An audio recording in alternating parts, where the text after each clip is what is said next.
کا کمال اپنی جگہ ہے، اے چاند تیرا ستیزہ کار رہا ہے ازل سے تا امروز، شرار ابو لہبی سے چراغ مصطفی۔ مطلب یہ ہے کہ پہلے دن سے ہی اسلام کو مخالفتوں کا سامنا کرنا پڑا ہے، اور آج تک اسلام مخالفتوں کا سامنا کر ہی رہا ہے، اور آخر تک یہ چلتا رہے گا۔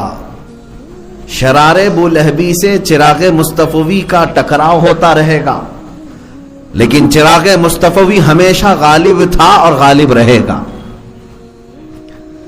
اسلام کو جن چیلنجز کا مقابلہ کرنا پڑا ہے ماضی میں بھی، وہ آج حال میں اور ڈبل ہو چکے ہیں، اور مستقبل میں اس سے بھی زیادہ ہو سکتے ہیں۔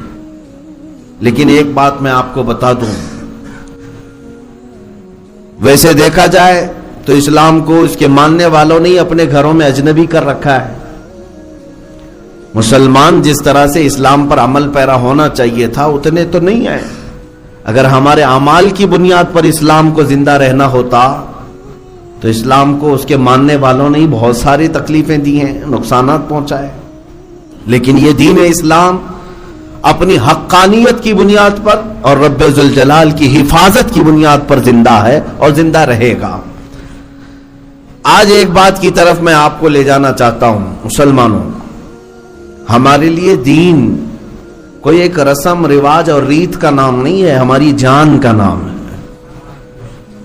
دین اسلام جس سے وابستگی کے بعد ہم ایک انسان سمجھے جاتے ہیں، اور دین اگر ہمارے اندر نہیں ہے تو پھر انسانیت بھی نہیں ہے۔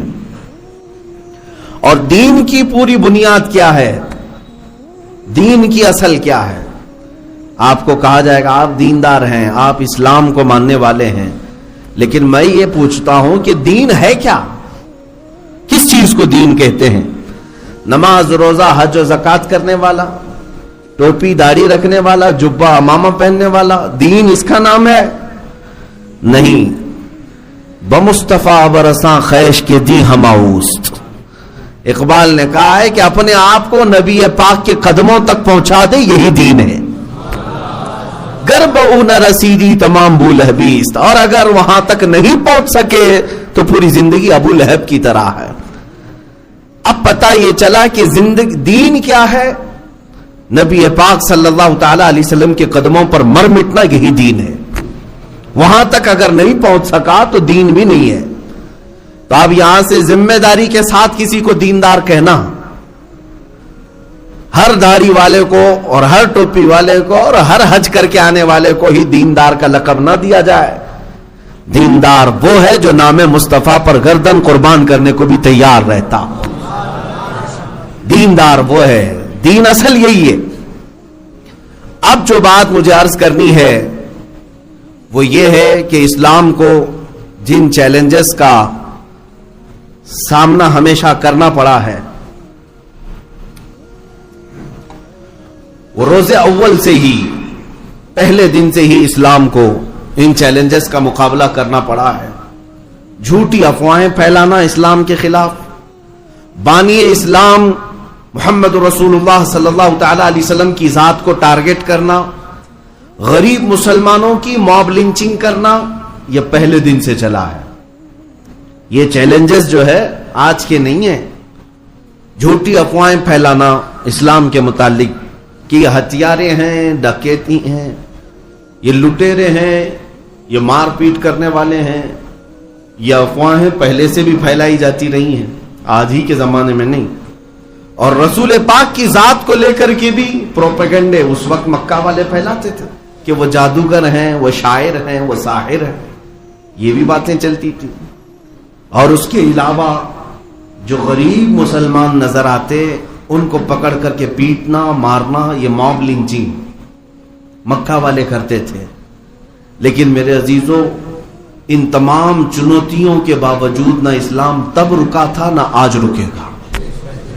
تھمتا نہ تھا کسی سے سیل رواں ہمارا، اقبال نے کیا ہی خوب کہا ہے، کچھ بات تو ہے کہ مٹتی نہیں ہستی ہماری، کچھ بات تو ہے کہ مٹتی نہیں ہستی ہماری، صدیوں رہا ہے دشمن دور زماں ہمارا، اور توحید کی امانت سینوں میں ہے ہمارے، آسان نہیں مٹانا نام و نشاں ہمارا. یونان و مصر و روما سب مٹ گئے جہاں سے, یونان و مصر و روما سب مٹ گئے جہاں سے, باقی مگر ہے اب تک نام و نشاں ہمارا. باطل سے ڈرنے والے اے آسماں نہیں ہے ہم, 100 بار کر چکا ہے تو امتحان ہمارا. اقبال نے بہت اچھے انداز میں ان دشمنوں کو کہا تھا جنہوں نے یہ پلان بنایا راتوں رات کہ کل کی صبح اٹھیں گے اور اسلام کو ختم کر دیں گے.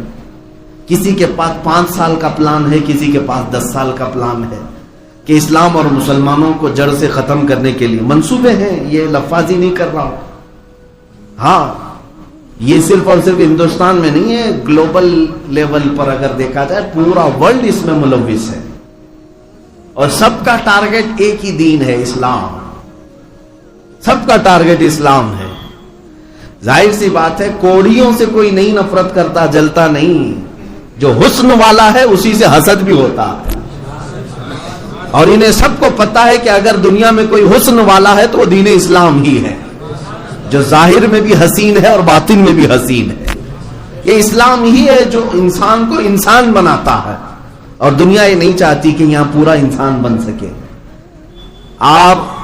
میں چند مثالیں آپ کے سامنے رکھنا چاہوں گا کہ اسلام ہر زمانے میں ٹارگٹ رہا, آج بھی ہے, آج بھی ہے. اور میرے آقا نے کیا سچ فرمایا, ابو داؤد شریف کی حدیث ہے, یوشک ان تداعى علیکم الامم کما تداعى الاکلۃ الی قصعتها. حضور اکرم صلی اللہ تعالی علیہ وسلم فرماتے ہیں قریب ایک زمانہ ایسا آئے گا تم دیکھو گے کہ میری امت پر ساری جماعتیں جھپٹ پڑیں گی ایسے جیسے بھوکا برتن پر جھپٹتا ہے. جیسے بھوکا آدمی برتن پر جھپٹا مارتا ہے, اس طرح ساری قومیں دنیا میں جتنی ہے وہ سب مسلمانوں پر جھپٹ پڑیں گی. صحابہ نے پوچھا بھی تھا یومئذ نحن من قلۃ یا رسول اللہ صلی اللہ تعالی علیہ وسلم, یا رسول اللہ کیا اس زمانے میں ہماری تعداد کم ہوگی, کیوں ایسا سب جھپٹ پڑیں گے؟ حضور نے فرمایا ولکنکم کثیرون غثاء کغثاء السیل. فرماتے نہیں تمہاری تعداد تو بہت زیادہ ہوگی, بہت زیادہ ہوگی, لیکن تمہاری حیثیت جو ہے سمندر کے جھاگ کی طرح ہے, ہواؤں سے اڑ جائے, پیورٹی نہیں ہوگی, مخلص لوگوں کی تعداد کم ہوگی, لاٹے ڈنڈے سے بھاگ جانے والے انہی کو سمندر کے جھاگ کے برابر کہا گیا ہے. ادھر سے آنکھ دکھایا ادھر چلا گیا, ادھر سے آنکھ دکھایا ادھر چلا گیا. یہ وہ لوگ ہیں جن کو سمندر کے جھاگ کی طرح کہا گیا ہے. میں آج آپ کو بتاتا ہوں کیا یہ حدیث پاک صادق نہیں آتی. آج ہر ایک کا ٹارگٹ آج اسلام کیوں ہے, ہر ایک کا ٹارگٹ آج اسلام کیوں ہے.